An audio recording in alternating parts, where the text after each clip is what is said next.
आपल्या सर्वांना ज्ञात आहे की 29 तारखेला जे काही नामनिर्देशन दाखल करण्यात आलं तर शेवटच्या 2 ते 3 मिनिटांमध्ये एक नाट्यमय घडामोडी घडल्यात आणि तिथे घुसर्डी येथील राहणारे अमोल शांताराम पाटील यांनी डमी उमेदवारी फॉर्म दाखल केला आणि त्यानुसार मी एक पत्रकार परिषद घेऊन थेट माननीय आमदार साहेबांवर आरोप केले होते की हा डमी उमेदवार जो उभा केलेला आहे तो माननीय आमदार साहेबांनीच उभा केलेला आहे अशा पद्धतीचं मी सांगितलं होतं। त्यानंतर लगेचच आमदार साहेबांनी एक छोट्या का होईना 2-3 पत्रकार परिषद घेतल्या आणि त्यात ते बोललेत की याच्याशी माझा कुठलाही गाडीमात्र संबंध नाही, लोकशाही आहे आणि लोकशाहीमध्ये कोणी पण भरू शकतो। नक्कीच आमदार साहेब, आप्पासाहेब तुम्ही बोलतायत ते बरोबर आहात की लोकशाहीमध्ये कोणीही उमेदवारी अर्ज दाखल करू शकतो, हे तर मी पहिलेच बोललेलो होतो। ही लोकशाही सुदृढ आणि बळकटी करण्याचं एक लक्षण आहे, परंतु तो जो काही उमेदवारी अर्ज भरला गेलेला होता हा लोकशाही मार्गाने भरलाच गेलेला नव्हता, तर हा आमदार साहेबांच्या धटिंगशाही, गुंडगिरी आणि दहशत यानुसार तो भरला गेलेला आहे असा थेट आरोप माझा आमदार साहेबांवर आहे। आमदार साहेबांनी असं सांगितलं की या उमेदवाराशी माझा काडी मात्राचा संबंध नाही।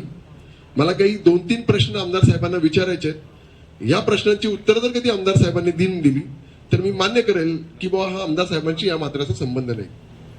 नंबर 1, उमेदवार डमी जे आहेत अमोल शांताराम पाटील, अमोल शांताराम शिंदे यांनी जो हे राहतात घुसर्डी येथे भडगाव तालुका, यांनी जो त्यांचा फॉर्म निर्देशित केलेला आहे किंवा जो फॉर्म भरलेला आहे, ह्या फॉर्मवर जे काही सूचक आहेत ते एकही घुसर्डीचा व्यक्ती नाही, एकही भडगाव तालुक्याचा व्यक्ती नाही किंवा एकही पाचोरा ग्रामीणचा व्यक्ती नाही।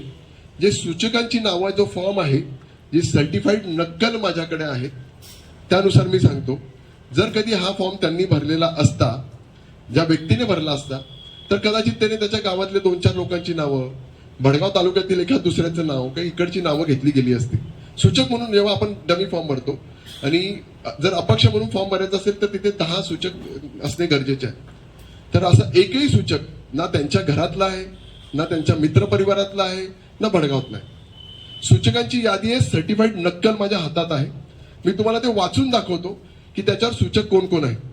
त्याच्यावर सूचक म्हणून नाव आहे भूषण पेंढारकर, पुढचं नाव आहे चेतन राजपूत, पुढचं नाव आहे विजय भोई, गणेश काळे, छोटूलाल गोविंदा चौधरी, आकाश राजेंद्र पाटील, शंतनू रवींद्र सोनोने, विक्रम हेमराज पाटील, शुभम राजू शेळके।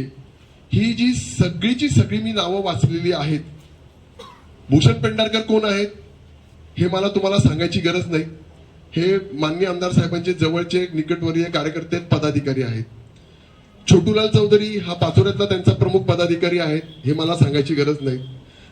हाईट म्हणजे सगळ्यात महत्त्वाचं विजय भोई हा त्यांच्या कार्यालयीन कामकाज करणारा व्यक्ती, म्हणजे त्यांच्या ऑफिसमध्ये कामकाज करतो। तुम्ही पत्रकार नेहमी जेव्हा तिथे गेला असाल तर तुम्हाला त्यांनी पाणी देण्याचं याचं त्याचं काम केलेलं आहे।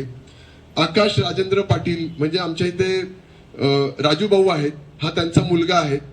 ही सगळी जी नावं आहेत, ही सगळीची सगळी नावं ही शिवसेनेशी त्यांच्याशी निगडीत किंवा माननीय आमदार जसं चेतन राजपूत हा माननीय आमदारांचा नातेवाईक आहेत।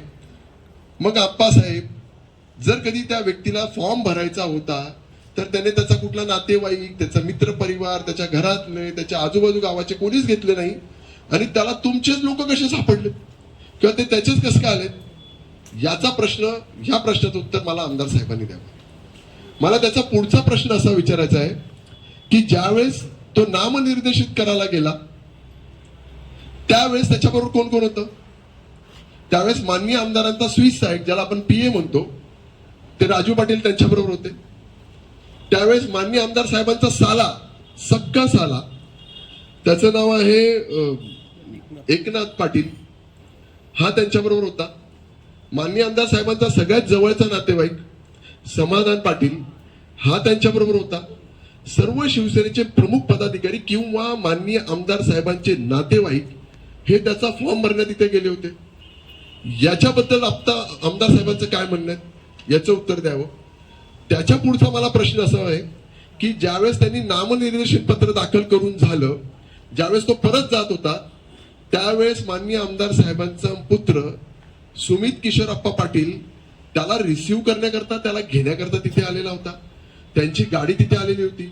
इतकी धटिंगशाही, इतकी गुंडगिरी त्यावेळेस त्यांनी तिथे त्या भर चौकात, शिवाजी महाराजांच्या चौकात केली होती की दिवाळी सारखा सण असताना सुद्धा माननीय आमदार साहेबांच्या कार्यकर्त्यांनी आणि त्यांनी स्वतःनी केलेल्या गुंडगिरीमुळे आणि दहशतवादामुळे माझ्या इथले असलेल्या व्यापाऱ्यांचे काही काळाकरता दुकानं बंद झाली होती, व्यापार काही काळाकरता थांबला होता. याकरता माननीय आमदार साहेबांनी मला याचं उत्तर द्यावं की तुमचे प्रमुख पदाधिकारी, इव्हन तुमचा मुलगा, ती गाडी घेऊन तिथे का आलेले होते आणि पोलीस प्रोटेक्शन मधून त्याला आजच्या तारखेपर्यंत अज्ञात स्थळी का हलवलं आहे. जर कधी तो व्यक्ती तिथे जर प्रामाणिकपणे जर फॉर्म भरला असता तर तो त्याच्या घरी राहिला असता, प्रचार कार्यालयात फिरला असता किंवा काहीतरी केला असता. आजही तो, त्याची कुटुंबीय हे त्याच्या घरी नाही, ते बाहेर आहेत. याचं उत्तर आमदार साहेबांनी द्यावं. आमदार साहेब बोलत असताना असं म्हणाले की त्याच्या अमोल शिंदे काय संरक्षण मंत्री आहेत का DYSP आहेत की कोण मोठा आहे. म्हणजे खरं तर ती जी पत्रकार परिषद जेव्हा मी बघितली त्यावेळेस आमदार साहेबांनी पहिले 2-3 वाक्य अमोल भाऊ शिंदे असं बोलत गेले आणि शेवटाला त्यांनी त्यांच्या संस्कृतीचं दर्शन देऊन टाकलं आणि शेवटी करत ते माझ्यावर भावड्या, खालच्या हीन दर्जाच्या पातळीवर त्यांनी माझ्यावर यथोचित सत्कार बोलत गेले. खरं तर आमदार साहेब, त्याचं कुटुंब माझ्याकडे का आलं, त्यांनी मला असा प्रश्न विचारला. आमदार साहेब, त्याचं नाव अमोल शिंदे आहे, माझं नाव अमोल शिंदे आहे, मी इथला प्रमुख कंटेस्टंट आहे. मागच्या वेळेस आपण एकमेकांच्या समोर इलेक्शन लढलो होतो, निसट्टा पराभव तुमचा झालेला होता आणि साहजिकच ते इतर कोणाकडे नाही तर ते माझ्याचकडे दाद मागायला येतील की अमोल भाऊ आमच्या, त्याचे मिसेस मला म्हणाली की अमोल भाऊ माझ्या नवऱ्याला जबरदस्ती, मी पुन्हा एकदा खरंपणे सांगतो, जबरदस्ती त्याला उचलून घेऊन गेलेले आहेत. आमच्या कुटुंबियांना कोणालाच माहिती नाही, त्याच्या भावाला, त्याच्या मिसेसला हे माहितीच नव्हतं की तो फॉर्म भरायला गेलेला आहे. एखादी व्यक्ती जर कधी तो फॉर्म भरत असेल तर त्याची पूर्वतयारी करतो, 2 दिवस 3 दिवस 4 दिवस पूर्वतयारी करतो. त्या फॉर्म मध्ये जे काही सगळं भरायचं असतं ती सगळी माहिती देतो. मग पूर्ण फॉर्म हा निरंक कसा लिहिला गेला, घाईघाईत का भरला गेला, याचं उत्तर का नाही देत आमदार साहेब. म्हणजे या सगळ्या प्रश्नांची उत्तरं मला आमदार साहेबांनी द्यावेत. जर त्यांनी हे नीट उत्तर दिलं तर मी मान्य करेल की हो, या घटनेशी संबंध नाही. खरं तर मला 2 गोष्टी एकदम अधोरेखित करायच्या आहेत. मागच्या वेळेस तुमचा झालेला निसट्टा विजय आणि यावेळेस ज्या पद्धतीमध्ये मला आशीर्वाद देण्याकरता पाचोरा भडगाव इथली जवळजवळ 25,000पेक्षा जास्त कार्यकर्ते, पदाधिकारी, इथली लोक, पाचोरा भडगावची लोक मला आशीर्वाद आणि सहकार्य देण्याकरता, साथ देण्याकरता, माझं नामनिर्देशन करण्याकरता 28 तारखेला इथे उपस्थित झालेली होती. हा सगळा माहोल बघून त्यांना त्यांचा पराभव त्यांच्या डोळ्यासमोर दिसला आणि काय झालं, अप्पासाहेबांना 2 टर्म ते आमदार होते, त्याच्यामुळे सत्तेची लालसा त्यांना लागली, एक अहंकार वृत्ती त्यांच्यामध्ये झालेली होती की बाबा मला पुन्हा एकदा आमदार व्हायचंय.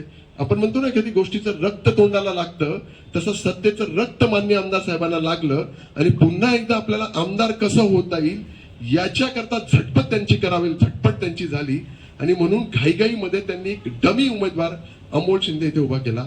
मला खरं तर आमदार साहेबांना या निमित्ताने आपल्या पत्रकार परिषदेत विनंती करायचंय. आमदार साहेब, मी मागे सांगितलं होतं की तुम्ही पहिला नाही तर शेवटून पहिला येणार आहेत. त्याच्या पुढे मी आज सांगतो की ही जी घटनाक्रम घडलीत ना त्याच्यामुळे कदाचित अप्पासाहेब तुमचं डिपॉझिट सुद्धा जमा होऊन जाईल.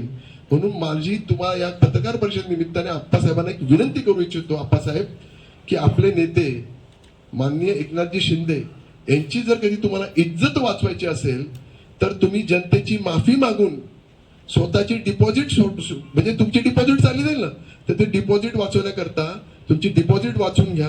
ते डिपॉझिटला भरलेले पैसे तुमचे तुम्ही परत स्वगृही परत करून घ्या आणि तुम्ही माघार करून घ्यावी अशी या निमित्ताने विनंती वजा त्यांना सांगणं माझं आहे की माननीय आमदार साहेबांनी करून घ्यावी.